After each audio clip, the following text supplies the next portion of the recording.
Hello बच्चों, कैसे हैं आप सब। आई होप कि आप लोग बहुत अच्छे होंगे और स्वागत है आपका मेरे चैनल वैस फ्री लर्निंग में। तो मैं ही कहूँगा कि जिन बच्चों ने अभी तक मेरे चैनल को सब्सक्राइब नहीं किया है, प्लीज़ जाकर चैनल को सब्सक्राइब करें। और आई एम वेरी सॉरी कि मैं बहुत दिन से वीडियोस नहीं अपलोड कर पा रहा था किसी कारण की वजह से। तो चलिए फिर आज जो है हम लोग आज का अपना टॉपिक शुरू करते हैं, जो कि बायो का टॉपिक होने वाला है। बायोलॉजी पढ़ाने वाला हूँ मैं आज। तो चलिए आज की वीडियो स्टार्ट करते हैं। और वीडियो स्टार्ट करने से पहले मैं फिर से आप लोगों को एक बार रिमाइंड कर दूं कि जिन बच्चों ने अभी तक मेरे चैनल को सब्सक्राइब नहीं किया है, जाके सब्सक्राइब कर दें और बेल आइकन को भी प्रेस कर दें, ताकि जैसे ही मैं वीडियोस डालूं वो इंस्टेंटली आप तक पहुंच जाए। तो चलिए फिर आज हम लोग क्लास 9th का आज बायो का एक फर्स्ट चैप्टर स्टार्ट करते हैं। Let's go. Cell number, size और शेप के बारे में पढ़ लेते हैं।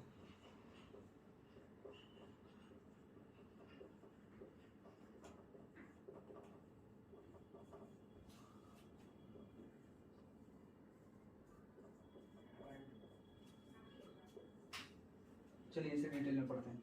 अब देखिए, कोई भी ऑर्गेनिज्म है उसमें एक सेल हो सकता है या वो एक सेल से ज्यादा का भी बना हो सकता है। अभी मैंने आप लोगों को थोड़ी देर पहले बताया था कि अगर कोई ऑर्गेनिज्म है वो सिंगल सेल से बना है, so it is known as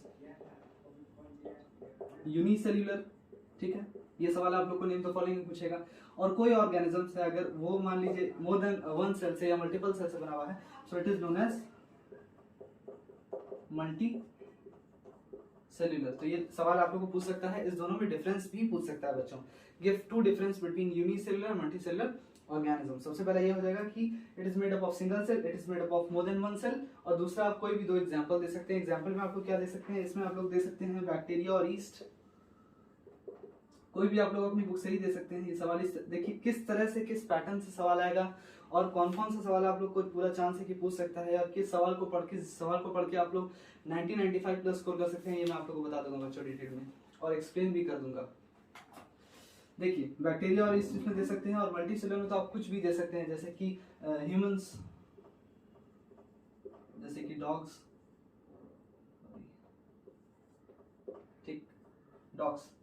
अब देखिए बच्चों, ज्यादातर जो प्लांट्स और एनिमल्स है और ह्यूमन बींग्स की अगर बात करें तो ये बिलियंस ऑफ सेल से बने होते हैं। Billions and trillions of cell से हम लोग बने हुए हैं। चलिए ठीक है। अब देखिए ह्यूमन बॉडी में कितने नंबर ऑफ सेल्स होते हैं, इससे भी सवाल आप लोग को आएगा बच्चों। सबसे पहले देखिए, एक छोटा जो बच्चा पैदा होता है, जो एक ह्यूमन बेबी होता है, उसमें 2 ट्रिलियन सेल होता है। कितना होता है एक ह्यूमन बेबी में 2 ट्रिलियन सेल होता है, 2 ट्रिलियन। लेकिन अगर हम लोग एक एडल्ट की बात करें, एक एडल्ट की अगर बात करते हैं, तो इसमें आपका 37.2 होता है। ठीक है, 37.2 ट्रिलियन सेल्स। अब देखिए ये नंबर कहां से कहां बढ़ गया आपका। ह्यूमन बेबी जब बच्चा पैदा हुआ, जब छोटा था, तो उसमें 2 ट्रिलियन सेल्स था। लेकिन एक एडल्ट में, for example if I talk about my self as an adult, तो इसमें 37.2 ट्रिलियन सेल्स है। इतना ज्यादा वेरिएशन कैसे? देखिए बच्चों, ये आपका माइटोसिस की वजह से पॉसिबल है। किसकी वजह से पॉसिबल है? ये माइटोसिस जो है सेल डिवीजन का एक प्रोसेस होता है, जिसमें आपका सेल जो है वो कॉन्स्टेंटली डिवाइड करता रहता है। हम लोग की बॉडी में सेल डिवीजन होता रहता है कॉन्स्टेंटली। ठीक है, अब देखिए उसमें सेल डिवीजन में हम लोग बात करेंगे, इसमें डिटेल में भी आपको एक प्रीव्यू दे देते हैं कि इसमें जो 10% जो पार्ट होता है, 10% वो हमारा माइटोसिस का पार्ट होता है। ठीक है, और बाकी का जो 90% जो टाइम होता है वो इंटरफेज होता है बच्चों, इंटरफेज।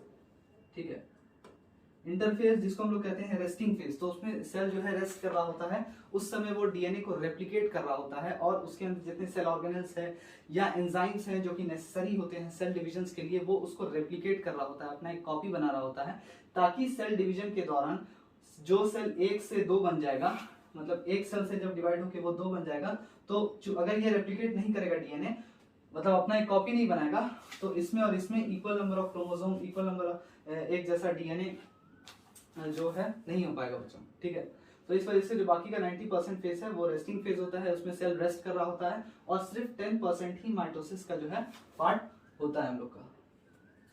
तो देखिए यहाँ एडल्ट में माइटोसिस की वजह से अगर सेल्स जो है वो कंटिन्यूअसली डिवाइड नहीं होता बच्चों, और ग्रोथ नहीं होता, तो फिर हम लोग की बॉडी का ग्रोथ ही नहीं होता।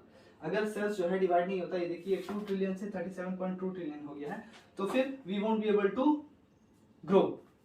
अब देखिए इसे पूछेगा कि रेड ब्लड सेल्स आपकी बॉडी में कितना पाया जाता है, तो ये 25,000 से 30,000 30,000 मिलियन रेड ब्लड सेल पाया जाता है। ये सवाल आप लोग को पूछेगा, ठीक है। उसके बाद दूसरा सवाल पूछेगा कितना व्हाइट ब्लड सेल्स पाया जाता है, तो ये सिर्फ 30 मिलियन पाया जाता है बच्चों, 30 million white blood cells, WBC, ठीक है। और तीसरा अगर हम लोग बात करें कितना नर्व सेल्स पाया जाता है, तो ये 10,000 मिलियन, 10,000 मिलियन नर्व सेल जो है ह्यूमन बॉडी में पाया जाता है बच्चों, ब्रेन कॉर्टेक्स में। अब देखिए हम लोग ये समझेंगे कि सेल्स कितना बड़ा होता है और कितनी तरीके का होता है on the basis of their size. तो चलिए पहले हम लोग इसको मिटा लेते हैं। अब देखिए बच्चों सबसे पहले मैं आपको ये बता दूं कि सेल इतना छोटा होता है कि वो उसे आप सिर्फ माइक्रोस्कोप से ही देख सकते हैं। You won't be able to see दो cells with your naked eye, ठीक है। अब देखिए सेल्स को हम लोग किस यूनिट में मेजर करते हैं, ये भी आपको सवाल पूछेगा नेम द फॉलोइंग में, माइक्रोमीटर्स या फिर you can call it micron, ठीक है। इसमें हम लोग सेल को जो है मेजर करते हैं। और एक माइक्रोन जो होता है बच्चों मैं आपको बता दूं, 1 माइक्रोन इज इक्वल टू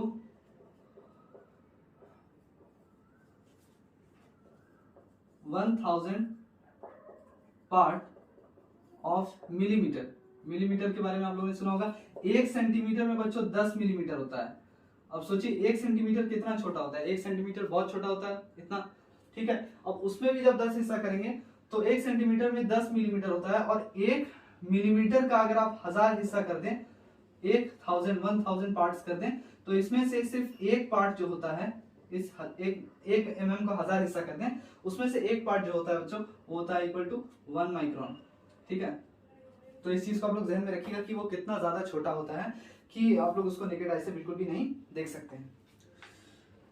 अब देखिए इसमें अलग अलग टाइप के सेल्स का जो है वो रेंज जो है वो उसका साइज जो है वो वैरी करता है। जैसे कि अगर हम लोग बात करें स्मॉलेस्ट सेल की, जो कि आपका माइकोप्लाज्मा में पाया जाता है, जिसका साइज होता है 0.1 से 0.15 माइक्रोन तक।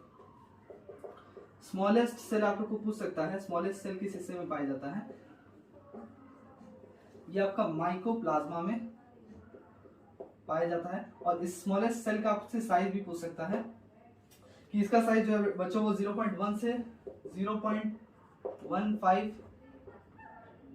माइक्रोन हो सकता है, ये स्मॉलेस्ट सेल का। अब देखिए बच्चों लॉन्गेस्ट सेल के बारे में पूछेगा कि लॉन्गेस्ट सेल किस हिस्से में पाया जाता है या कौन सा सेल सबसे लॉन्गेस्ट सेल होता है। लॉन्गेस्ट सेल आपका नर्व सेल होता है। अब देखिए ये जो नर्व सेल होता है बच्चों, ये इसीलिए इसे लॉन्गेस्ट सेल हम लोग कहते हैं। और ये इतना लॉन्ग इस वजह से भी होता है क्योंकि इसको it has to carry information to different parts of the body and vice versa back to the brain. Nerve cell, ये सवाल आपसे पूछेगा नेम द फॉलोइंग में कि name the longest cell, so it the answer is nerve cell. अब देखिए ये up to 1 metre हो सकता है लेंथ में बच्चों, अप टू 1 मीटर इसकी लेंथ हो सकती है। ये भी पूछ सकता है आपसे कि नर्व सेल का लेंथ कितना हो सकता है, एक हद तक अप टू 1 मीटर 1 मीटर तक इसका लेंथ हो सकता है। अब देखिए इसके बाद आता है हम लोग का लार्जेस्ट सेल। अब देखिए बच्चों लार्जेस्ट और लॉन्गेस्ट में फर्क होता है। लार्जेस्ट का मतलब होता है बड़ा और लॉन्गेस्ट का मतलब होता है लंबा। अगर मान लीजिए एक बेड है, ठीक है, वो फॉर एग्जांपल एक बेड है वो 6 फीट का है और एक बेल्ट है, फॉर एग्जांपल जस्ट कंसीडरिंग एक बेल्ट है वो 7 फीट का है, तो वो बेल्ट हालांकि उससे लॉन्गेस्ट है, लंबा है, लेकिन बेड जो कि 6 फीट का है वो उससे ज्यादा लार्जेस्ट है क्योंकि वो लंबा और चौड़ा दोनों है। तो इस वजह से लार्जेस्ट सेल आपका ऑस्ट्रिच के एग में पाया जाता है। ये पूछ सकता है कि लार्जेस्ट सेल आपका किस में पाया जाता है, ऑस्ट्रिच के अंडे में, ऑस्ट्रिच एग्स में पाया जाता है लार्जेस्ट सेल, जो 170 इंटू 135 mm होता है इन डायमीटर। डायमीटर इसका इतना होता है, ठीक है बच्चों। तो आपसे पूछेगा अगर लार्जेस्ट सेल कहाँ पाया जाता है, सो ये आपका आंसर ऑस्ट्रिच एग्स। चलिए बच्चों हम लोग स्मॉल साइज के बारे में बात करते हैं। देखिए जो सेल का जो स्मॉल साइज होता है वो उसको ग्रेटर एफिशिएंसी प्रोवाइड करता है। ग्रेटर एफिशिएंसी क्या, एफिशिएंसी का मतलब क्या होता है, एफिशिएंसी का फॉर एग्जांपल मैं आपको एक्सप्लेन कर दूं क्या मतलब होता है। कोई 2 लोग काम कर रहे हैं, ठीक है, एक आदमी 1 घंटे में, फॉर एग्जांपल 2 लोग ईंटा उठा रहे हैं, एक आदमी जो है वो 1 घंटे में 100 ईंटा यहाँ से वहां लेकर जा रहा है और दूसरा आदमी जो है वो 1 घंटे में 200 ईंटा यहाँ से वहां लेकर जा रहा है। हालांकि दोनों इंसान ही हैं, ठीक है, both are humans, but the second one is able to do the work properly, more properly. So ऐसा क्यों है, क्योंकि उसका जो एफिशिएंसी है दूसरे वाले इंसान का वो पहले वाले से ज्यादा है, वो उससे ज्यादा काम कर पा रहा है। तो उसी तरह से जो सेल होता है उसके छोटे साइज होने के कारण उसका एफिशिएंसी जो है वो बढ़ जाता है। अब आप लोग सोच रहे होंगे कि सेल के छोटे होने की वजह से जो है उसका एफिशिएंसी कैसे बढ़ जाता है, तो मैं I explain it in detail. First of all we shall love this. अब देखिए सबसे पहले ये पूछेगा कि सेल आपका स्मॉल इन साइज क्यों होता है, क्योंकि आप एक जो छोटा सेल होता है, स्मॉल सेल जो होता है, वो ज्यादा सरफेस एरिया आपका प्रोवाइड करता है पर वॉल्यूम।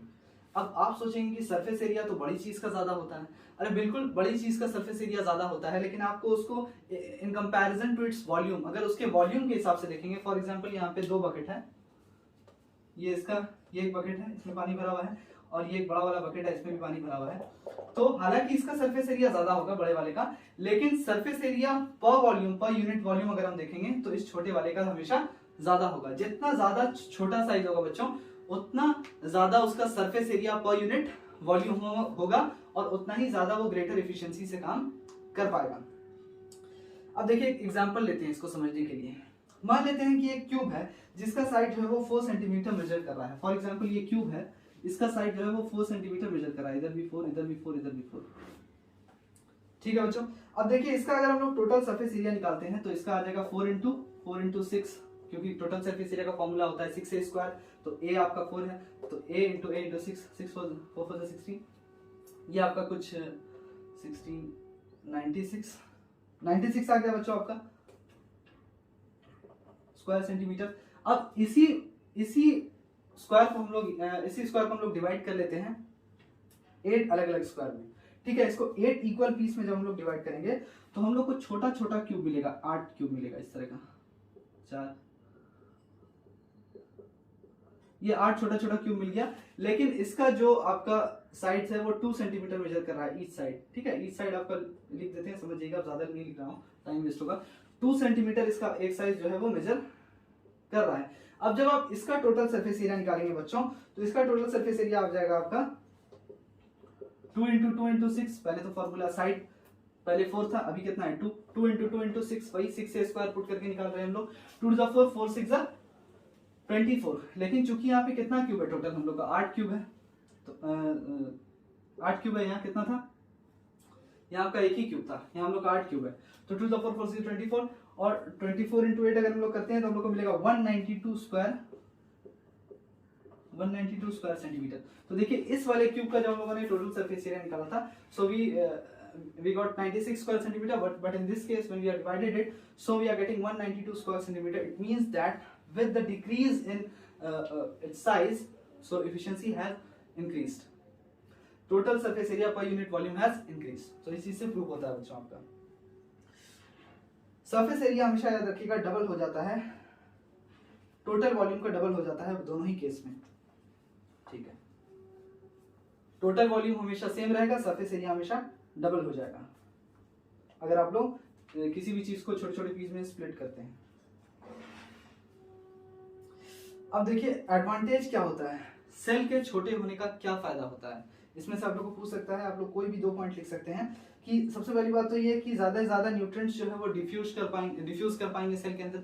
उसके छोटे होने की वजह से, क्योंकि सेल बहुत छोटा होता है, तो उसके अंदर तक, उसके एक एक हिस्से तक आपका जो है न्यूट्रिएंट्स, जो हम लोग फूड इंटेक करते हैं उससे जो हम लोग को न्यूट्रिएंट्स मिलता है, वो उसके कोने कतरे तक पहुंच पाएगा उसके छोटे साइज होने की वजह से। ग्रेटर डिफ्यूजन होगा, तो सबसे पहला तो फायदा होता है greater diffusion of what, nutrients. और दूसरा आपको फायदा ये होगा बच्चों कि कम्युनिकेशन अच्छे से हो पाएगा in the different regions of cell, better communication हो पाएगा, क्योंकि छोटा साइज है ना, एक से दूसरे सेल जाने में या दूसरे से तीसरे कम्युनिकेशन होने में जो है उतना ज्यादा दिक्कत नहीं होगा। जो सेल ऑर्गेनल्स, जो सेल के अंदर जितने भी सेल ऑर्गेनल्स है उनका भी प्रॉपर्ली फंक्शन हो पाएगा, बेटर कम्युनिकेशन। तो ये दोनों एडवांटेजेस होता है ऑफ स्मॉलनेस ऑफ सेल का, स्मॉलनेस का ये 2 एडवांटेज है। ठीक है, आगे बढ़ते हैं बच्चों, इसे हम लोग रब कर लेते हैं शायद। अब देखिए ज्यादा से ज्यादा मेटाबॉलिक वेस्ट जो है वो डिफ्यूज कर पाएगा, क्योंकि सेल का साइज छोटा होता है तो उससे ज्यादा से ज्यादा वेस्ट जो है वो बाहर आ पाएगा। और जितना रेस्पिरेटरी गैस है उसका भी डिफ्यूजन आसानी से हो पाएगा, जैसे कि सेल जो है इनटेक करता है ऑक्सीजन का and return it gives out carbon dioxide. तो ये उसके छोटे होने की वजह से ये सारा चीज आसान हो जाएगा काफी। और चूंकि सेल बहुत छोटा होता है तो उसका जो डैमेज है वो आसानी से रिपेयर हो पाएगा बच्चों, क्योंकि उसका साइज इतना छोटा है। फॉर एग्जाम्पल हम लोग मानते हैं कि कोई छोटा सा घर है, वो इतना बड़ा घर है, अगर हम उसको तोड़ देते हैं, या फिर दूसरी तरफ एक बहुत बड़ा अपार्टमेंट है उसको तोड़ देते हैं, अब बताइए किसको बनने में कम वक्त लगेगा? जाहिर सी बात है कि वो जो छोटा वाला घर है उसको बनने में कम वक्त लगेगा और वो बड़े वाले को ज्यादा टाइम लगेगा फिर से बनने में, रिपेयर होने में। तो उसी तरह से चूंकि सेल का साइज छोटा है तो इसको रिपेयर होने में भी कम वक्त लगता है बच्चों। अब देखिए सेल शेप और सेल साइज जो है वो उसके हिसाब से उसका अलग अलग फंक्शन होता है। सेल के शेप और सेल के साइज के हिसाब से उसके फंक्शंस भी डिफरेंट होते हैं। तो चलिए हम लोग उसको भी देख लेते हैं। पहले हम लोग इसको मिटा लेते हैं, फिर समझेंगे कि उससे किस तरह से आपको सवाल आने वाला है।